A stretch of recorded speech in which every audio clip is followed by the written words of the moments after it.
What's up, babies? Welcome back to the channel. TJ Hi Kevin here. Today we're going to be diving into how I have my rack set up internally in my furniture, the Bunn Booth Command Center. So we're going to be going over every piece I have in here and sort of just how we wire everything on our events. So let's start by doing this. Plonk, powered. Let's kick this baby off. So the top line item that we're going to be working with here is actually our Furman power conditioner. Right now you can see the exact voltage range that we're working with. I love this little thing because number one, it allows you to be rack mountable with your power. So I have a bunch of right angle power extensions, little jumpers to sort of just be able to plug anything in. I'll provide links to all of these things that I'm talking about in the little video notes at the bottom here, just so that we can keep flowing. But there's going to be a ton that we're going over. So if you want to, check out my power items videos that I've made in the past. Other fun things about this conditioner specifically, I love having the light option, which I'm not sure you guys can even see, but it's great to have that. That's why I put it at the top so that it shines down over everything. And also really just knowing how much power you're working with. Seeing a number like 111 is kind of scary for me, but we're only plugged into the jackery, so that kind of makes sense. But also just knowing that with the flick of a switch that basically powers on my 2 microphone receivers, and of course my mixer underneath that, as well as all the things that would be powered on top, which would be including my controller, the Rev 7 I've been using, as well as my laptop and charging the iPad that we use to monitor all of our levels, as well as to run our timeline. And even using this little guy, this is actually a fun feature that I love about just about every power conditioner, is having this plug on the front. We leave a very, very slim USB-C Edison plug in there, just because then we run power to our iPad, to the Insta360, to anything else really. So it's nice to have that little quick option. Going down the line, we have our 2 Shure microphones. Those are actually being upgraded very soon, which I'm really excited about.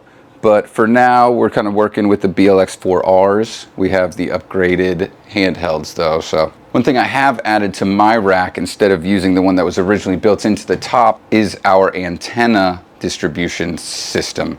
It's not a true distro, but what it does is it allows us to use all 4 antenna versus just 1 for each mic receiver. So for that, we break it down every time. You'll see we keep our half waves in here.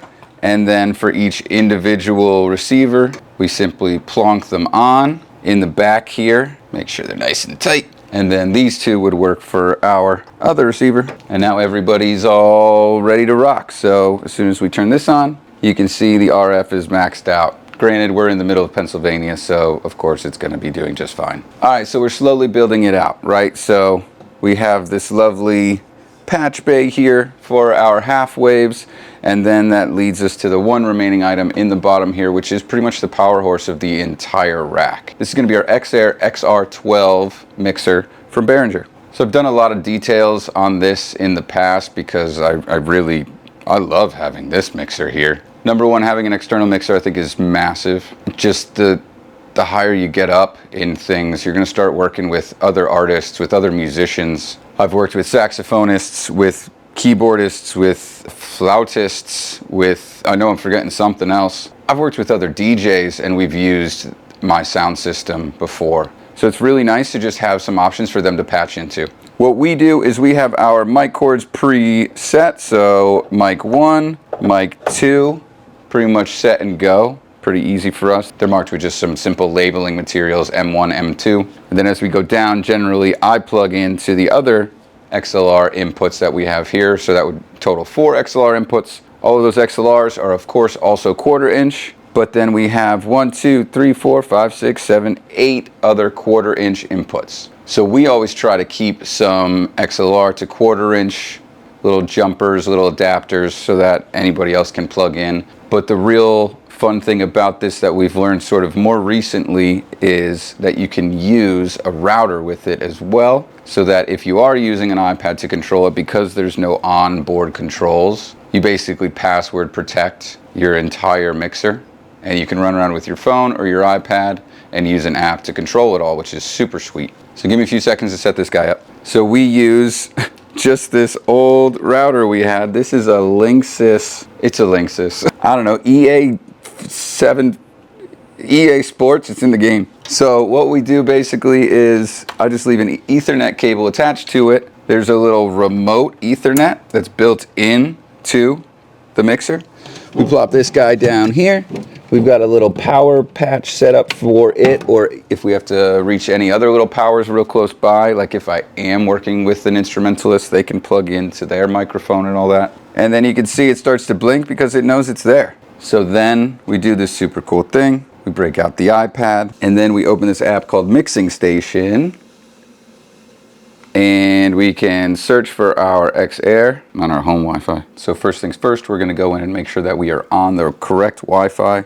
Gonna go in here, click my Linksys, back out, and then in the app, we're actually going to hit the search button, and look, it pops right up. So we're getting the synchronizing thing up, and then you can see this awesome spread. I love this thing. I actually want to spend some time to make sure I know how to use the aux ends and things like that. So basically we have our mic 1, mic 2, and then this is going to be where we normally plug our DJ into, so you can see that they're linked together, as well as these are linked together just in case we end up putting the DJ stuff on the other channels. And there's Link crawling inside. You want to help me? No?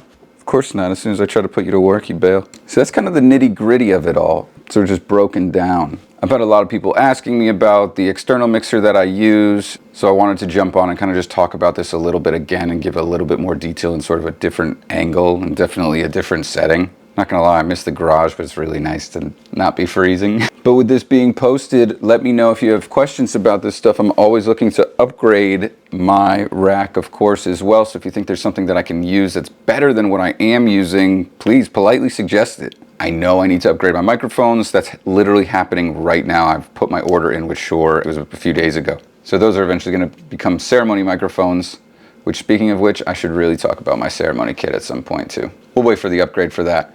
But thanks for joining me in the living room today, everybody. I wish I could have done it in the office. It's just a little crammed in there right now, but I think this was a nice setting as far as just getting a chance to look at all of this stuff.